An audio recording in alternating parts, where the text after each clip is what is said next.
So I'm trying to figure out why my dad won't talk to me. And then I realize I've done everything he didn't want me to do. Well, number one, I'm studying art. They hated that. They didn't want me to be an artist. And I was at VCU. I had a baby outside of being married, and they disowned me.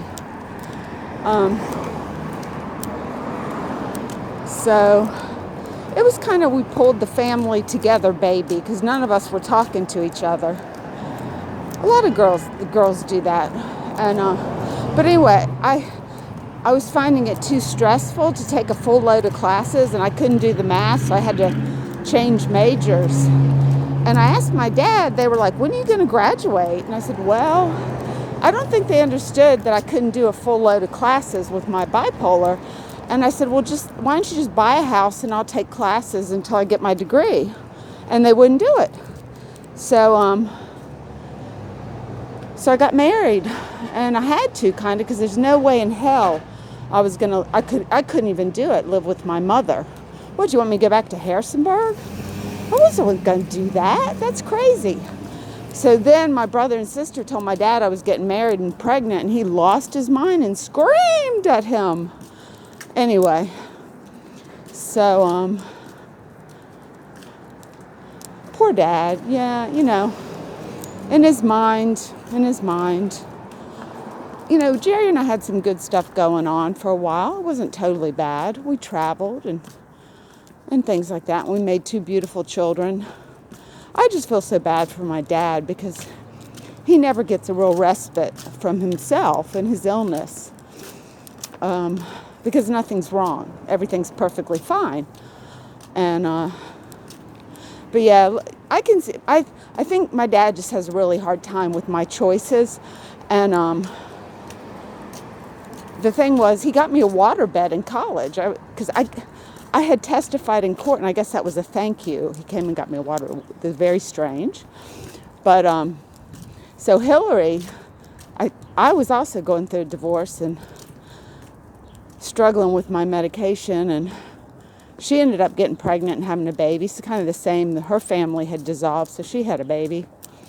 And my dad said she's going to turn out just like her mother. And I said, how ugly of a statement is that? To say something so mean about my daughter and about me. But you know what? That's a reflection on him and his depression that he's feeling. But when you love someone, those things hurt you. So my dad is like, I was really upset because after my mom died, the entire family turned their backs on me, which is kind of normal because they're all kind of crazy. Almost all of them have depression issues, and they're obese. They're obese people, and they have a lot of money, but they have psychiatric issues that they just don't address. Hey, guy. And they're obese. I mean, they've had to go in for gastric bypass. They're obese. They're very mentally ill. When I realized that, I'm like, they can't be there to support me because they can't even hardly take care of themselves. Anyway, so no, it's okay. But anyway, my mom died, and nobody told me about my daughter's wedding or my mother's burial. I did know about the family get-togethers on Christmas that I wasn't invited to, and that elicited a fight or flight instinct. Like, oh my God, what if I got really sick and I couldn't pay my rent? And are they going to let me just die on the street? I mean, is this it? I see homeless people mentally ill, and the families do that. It was weird because my family's not destitute. My family's not uneducated. And so, you look at people and you're like, well, they must come from a really stupid family. What if I was like homeless and, I have family that are millionaires and they're like, oh, she's worthless. I didn't know. I don't know. So I didn't know what would happen. And I'm not addicted to anything but like coffee and caffeine. Toothpaste and some dental floss I'm addicted to.